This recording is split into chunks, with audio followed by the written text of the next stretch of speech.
This series, this 3-part series that you're about to watch, was filmed over a year ago.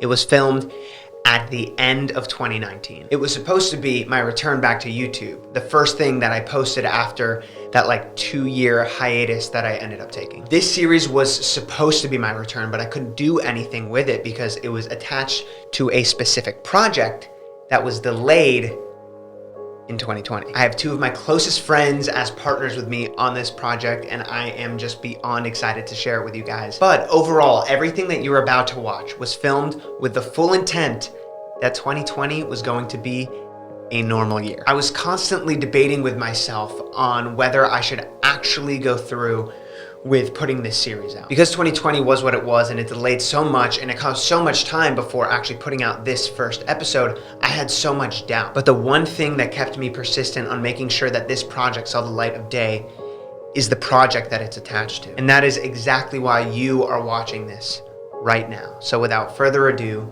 please enjoy the first episode of my newest series, What Happens When.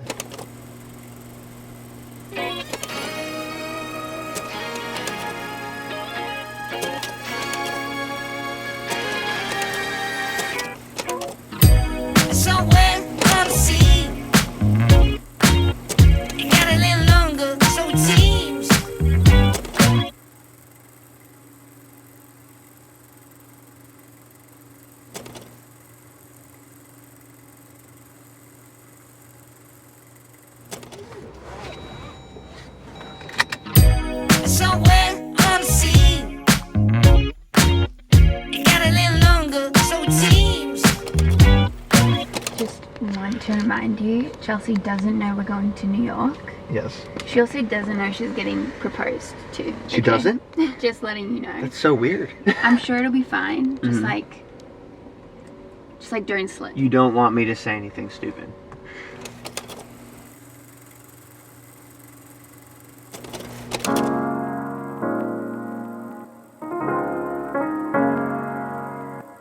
Since moving out to LA, there have been very few people that I've become friends with who I can say are truly lifelong friends. After getting to know Zach, I can confidently say that he is one of those people. He has been such a support to Jess and I on a deep emotional level, and even on a creative level with some of the projects that we've had over the years. Zach has always been there for us, even though he lives on the other side of the world. That's why I'm so excited to return the favor and help him propose to someone as awesome and down to earth as Chelsea. Not to mention, finally working together with him as partners on something huge.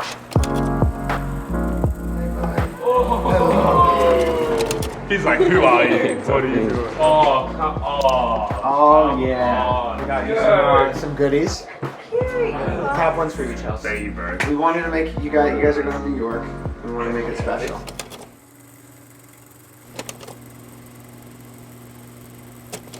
Oh, dude.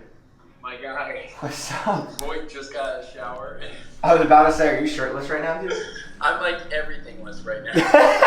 Well, you're also on camera right now. That's perfect. For this then, What the? What's good? Bro, I was just going to say, you can come over whenever, because we're, just chilling. Sweet. I'll get dressed now. Perfect. Alright, see ya. I'm holding the road now. Oh, it's good to see you. This is Jake. Good, How's it bro. going? Nice I'm to meet Chad. you. It's good to meet you. Jake. Jake from State Farm. That's me. As I mentioned earlier, I can probably count on one hand of the friends that I've made since moving out to LA that are true lifelong friends. Chad 100% falls into that category. So, I was thinking this morning about this whole topic, and Yeah. because We both crossed our legs here. yeah, I'm so sorry. I cannot. Here, how about this? When you go, I'll stop, and when I go, you stop. Okay. Yeah, we'll keep it coordinated. No, it's Just- fine. We can be in different positions. This is so bad. 1, 2, 3, and then Oh my god. it's bad. That's hilarious. It's really bad. Okay, so I was thinking about this whole thing, and I'm super thankful to be having a conversation with you about it because this is something I've struggled with. You guys don't know what we're talking about yet. This is something I've struggled with, and I don't know. I don't know what you're talking about yet. I felt heavy this morning. Not like bad heavy, but like it felt heavy. It felt weighty. It felt like man, like this is like you. Like this conversation is gonna Yeah, be yeah. It felt kind of like I started to feel like heavy around it, and it was just like you talking about what you've been working through and getting to where you are now, and like all the potential changes that like I feel like you could walk through 100 doors, but you want to walk through the one that God wants you to walk through, and you're pulled in different directions, and it's sometimes hard to know. Earlier this year, like I'm getting to like January, February, I'm like getting out of this point of like I was, struggling hard with my thoughts and mental health and all that stuff. And then I'm starting to like feel better, but I give myself so much free time. Basically what happened is I was like, I need to take off work completely. I told my managers, agents, everyone like, hey, don't come to me with anything. Like I'll come to you when I'm ready. Yeah. And I just like took my time completely. Yeah. Like just took so much time off. And at that point, Jess was kind of, we never had like a conversation about it, but she took it, and we talked about this before, like she took it upon herself to just like, okay, well, I'm going to make ends meet. Looking back, it's like really crazy to think about because not that I haven't done anything this year, because that period of time caused me to start working on so many different projects that like people won't know about, even something like this that no one's going to know about. It's just a lot of development stuff, but through that, I wouldn't have been able to do that if I didn't have someone like Jess supporting me. Yeah. From my point of view, it was like, I've done a lot, but it hasn't seemed like I've done a lot, if that makes sense. And it's like I'm just working on things that, as of 2019, reflect zero on my bank account. You know what I mean? Jess, on the other hand, has taken it upon herself to work on things that will support the family. She's done so well with that, but now she's at a point where she's like, you have so many things lined up for you next year and like big projects and stuff, and I feel like I don't have anything. Oh, dang. It wasn't like she's jealous or anything. She just like, in this field of work that we're in, you always want to be working on like the next like big thing and have these moments, and there were a few things that she was going to have this year, and just things fell through, projects were canceled. And it's funny because like I haven't done, other than like Jess and Gabriel, like because we have like the 3 brands. It's like the Jess and Gabriel brand, the Gabriel Conte brand, and the Jess Conte brand. And the Jess and Gabriel brand has been keeping up with the YouTube videos, keeping up with all that stuff, and the Jess Conte brand has been keeping up with her videos, her deals, and like we've done like some of our music stuff. But then on my side, I haven't done, like Gabriel Conte has done like basically nothing. I just shifted for so long. Like in 2017, I was like, do I even want to vlog with Jess anymore? I kind of want to do my own thing. And on my channel, I started making my own vlogs, and that led into like making like little short film, high produced quality videos and stuff like that. And it just kind of went from one thing to the next to the next. All of that led to me being freaking depressed and not wanting to do any of it. Yeah. To then going to a point of like, oh, I need to seek God first, and then allow Him to put His desires for myself on my heart. Yeah. You know what I mean? Matthew 6:33 for anyone who was asking. Dude, this guy and his references are insane. It's obnoxious. And what he does for work is he's a professional model. I love when you say professional model. I just say it because there's a difference between saying, oh, he models, especially out here in LA. Yeah. Oh, yeah, that's true. You know what I mean? Everyone of their models here. So. Like I model, Jake models. Yeah. For real, bro. Yeah. But you're like the thing I your always New say, York agency, your Miami agency, your LA agency, your London agency, your Australian agency. Shout out. Yeah, you forgot Tokyo and Hamburg, but whatever. That's fine. Do you actually? North Carolina too, but that's okay.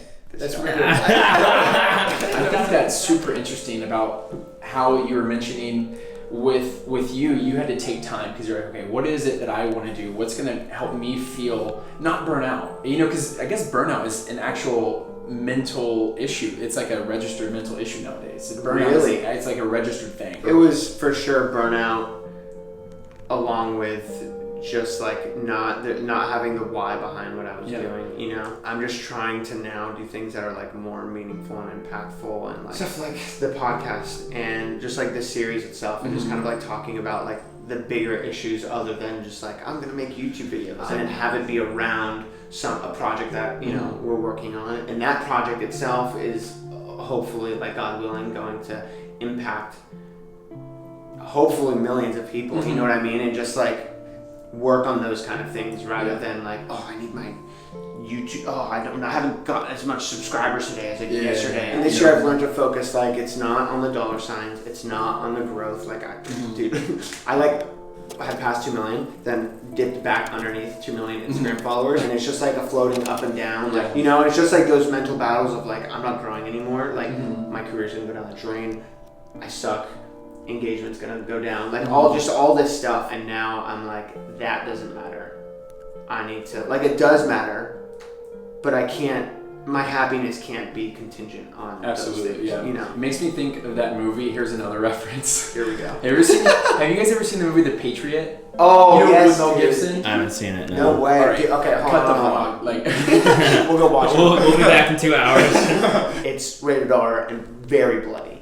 it is, yeah. So just like For the kids fair at home. warning. Yeah. So in the beginning of the movie, Mel Gibson, I can't remember the name he's playing, he's teaching his son how to shoot a gun at a target. And he says to his son, aim small, miss small, aim big, miss big. And the concept is, if you just aim to hit the target in general, if you miss, you're going to miss the target. But if you aim to hit like the bullseye, if you miss, you're maybe just going to miss right outside the bullseye, a few inches here and there on any side. Yeah. And I feel like you're taking your misses and making them smaller, which is now, it's like, it's not, Wow. am I going to spend time with God today? It's how much time am I going to spend with Yeah, God today? yeah. It's Wow. not, am I going to worship God today? It's not, am I going to honor my wife today or not, where it's a big miss or a big win. It's how often or how will I honor my wife today? And you've switched it, which is cool. See it? Oh my gosh. I'm so sorry. That whole story was a lead up to hit the whoa. I was like, whoa. I hate the internet. I'm so sorry. It's got to be really difficult for you because you don't want to just, just kind of meander through life. You want to like thrive and do really well and be so generous and be so God-fearing and all these things. And there's such a high standard. It's such a high standard. It's almost like it's a high pressure. And like now with Jess taking on a lot of that ownership of making sure that your ends are met, especially with everything you guys are doing that people don't even know about, like with all the other projects, but all the generosity. It's like now she's not just taking on a mortgage. She's taking on financial responsibility that most people don't experience in their entire life. I mean, like, how old is Jess?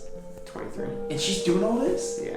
But like, I know. Like with that said, with these things that I'm working on, I'm kind of like, and being at like in a better mental state, I'm like, okay, these projects aren't like, it's like a year and a half out payout. I'm not here just like, oh, I'm not going to support my family for the rest of my life. Oh, my dude, wife of is course, like, yeah. I was in a valley for a long time, and now I'm like at a place where I'm like, okay, now it's my turn. So how are you feeling now? Like, how excited, are you nervous at all about all this stuff?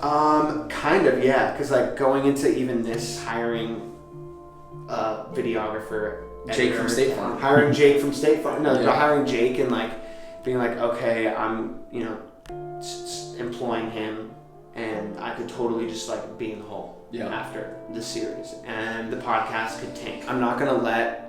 This is just a constant battle between like your negative thoughts and your positive thoughts. I'm just not gonna let my negative thoughts keep me from doing the things that I know I'm called to do. You know what I mean? I'm just trying to be excited about it all, because normally it's like, in the past it's like doing things that we know are like automatically gonna be successful. I see. Doing the vlogs. We know that when we post a vlog, people are gonna view it. Securing a brand deal. Doesn't really matter what it is, like that you're gonna be paid from it, which is like kind of weird analogies, but it's like there's no like huge risk involved with those once we already like passed the threshold of like becoming successful YouTubers. But now it's at a point where it's like, okay, I could totally fail at all of these things that I've been working on for the past year of my life. Do you think that's what you've been looking for though? You've been looking at where it's not an automatic win, you're looking to have some skin in the game? Because I remember you shared with me, you shared with me one time, you're like, I love to master something. Because I'm just so impressed by how you always start something new and like you're just willing to teach yourself and just go at it. But like, do you think that's what you're missing, is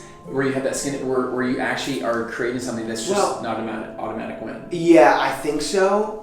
Even I don't think it's like I'm the first. Do you need No, I was just thinking, I was reaching for my phone because there's this Kierkegaard quote. You know who Kierkegaard is? Kierkegaard. He's an old philosopher. Yeah, he says basically to summarize, I'm not going to say it perfectly, but there will come a time where we have so much comfortability that the only thing we're going to want is like a struggle. Ooh. Wow. And I feel like Bro, that's so good. Because the way he phrases it is just like, dang, that's so true. And I think so true, especially for creatives and like entrepreneurs and like whatever it is, there's like a point where like when you reach that, like when things are comfortable, like what made you fall in love with it at first was that struggle, you know, and like that fight. And dude, like when people surpass that, that's so they good. miss it. Yeah, dude, that's funny though.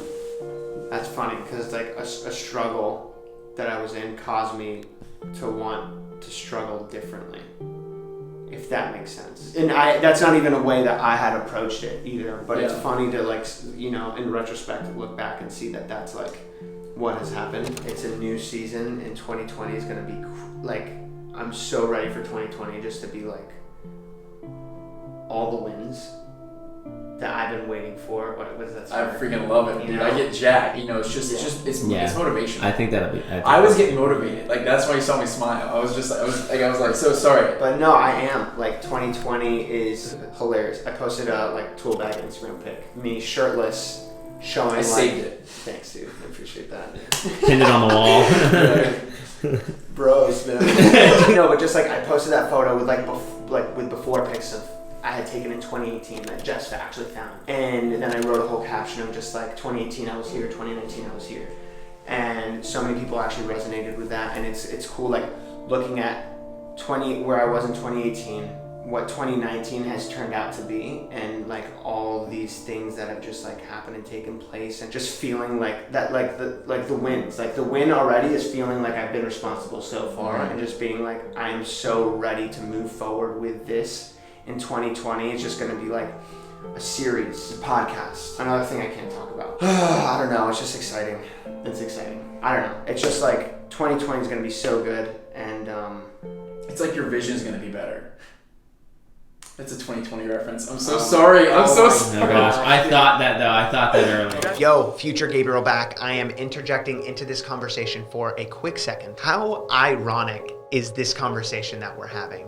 Chad and I are discussing 2020 and all the hopes and dreams that we had for it. And we all know 2020 was what it was. But the second reason why that conversation is so ironic is because the way I felt back then is so similar to the way I feel right now. I went through a valley, and I went through my bout with depression the first time, which was the first time I had ever experienced it. And what you've been watching is me right on the other side of that. And then just recently I experienced a pretty similar valley on which I am now just on the other side of. It's a very bizarre feeling sitting there editing myself, listening to myself talk back then, because in a weird way my past self is now encouraging my present self today. And though I may have been a little naively optimistic about the future because I just didn't know what 2020 was gonna hold, obviously, I'm still encouraged. And I think I've learned not to hold so tightly to my expectations, but more so hold my expectations out in front of me with an open hand, knowing full well that God can change them in a second. And though my plans and my expectations are optimistic and hopeful, it's ultimately God's plan that prevails. And that is better for me. It's better for my family, it's better for my friends, and ultimately it's better for the world. On track. That's exactly what I did with scripture. Oh my goodness. Have you been holding Milo? You just want to point out, he comes to me first. He was waiting at the door. Was he? I could hear Oh my you, God. little cute. I could hear you. It's the sweetest dog. Oh yeah. Oh my gosh, we've been like really open about some of the conversations we've had recently. You were basically like 60% of the conversation. Yeah. Really? So we got a puzzle. Oh yes. So we're gonna like leave it here for like us and people, whoever's over, to like start like building. Chad is our counselor. Absolutely not. But I am invested in y'all's life, so.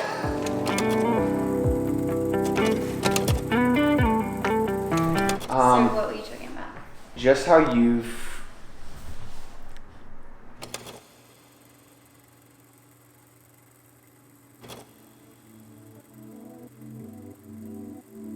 was able to do that with her life. You know what I mean? To be like, I need to take time off work and just choose to do it. Have a wife who's able to like support the family and some. You didn't ask me to do it. You just did it, which says even more.